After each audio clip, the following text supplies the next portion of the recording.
Welcome to 360 degrees updates చూద్దాం. Congress BRS నేతల మధ్య చిట్ చాట్ వార్ నడుస్తోంది.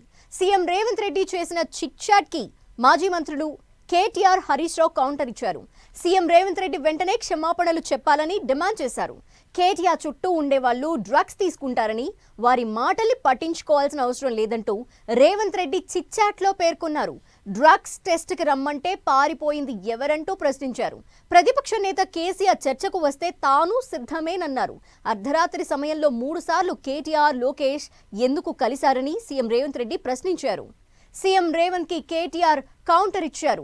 సీఎం వెంటనే క్షమాపణ చెప్పాలని డిమాండ్ చేశారు. చిట్ చాట్ పేరుతో సీఎం రేవంత్ రెడ్డి తనపై అసత్య ఆరోపణలు చేశారని మండిపడ్డారు.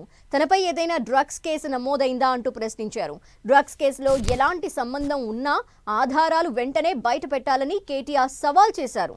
నేరుగా తన ముందు నిలబడి ఎదుర్కొనే ధైర్యం లేకనే చిట్ చాట్లు చేస్తున్నారని విమర్శించారు. వ్యక్తిత్వ హననానికి పాల్పడటం సీఎంకి కొత్త కాదని, తప్పుడు ఆరోపణలకు మూల్యం చెల్లించుకోక తప్పదని కేటీఆర్ హెచ్చరించారు.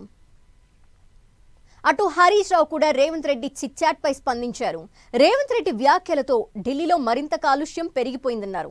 బనకచెర్లపై రేవంత్ బాగోతం బయటపడిందని, తన తప్పులు కప్పిపుచ్చుకునేందుకే డ్రగ్స్ ఆరోపణలు చేశారన్నారు. ఇంటి దొంగగా మారిపోయిన రేవంత్ రెడ్డి తినేది తెలంగాణ సొమ్ము, పాడేది ఆంధ్ర పాట అంటూ హరీష్ రావు విమర్శించారు.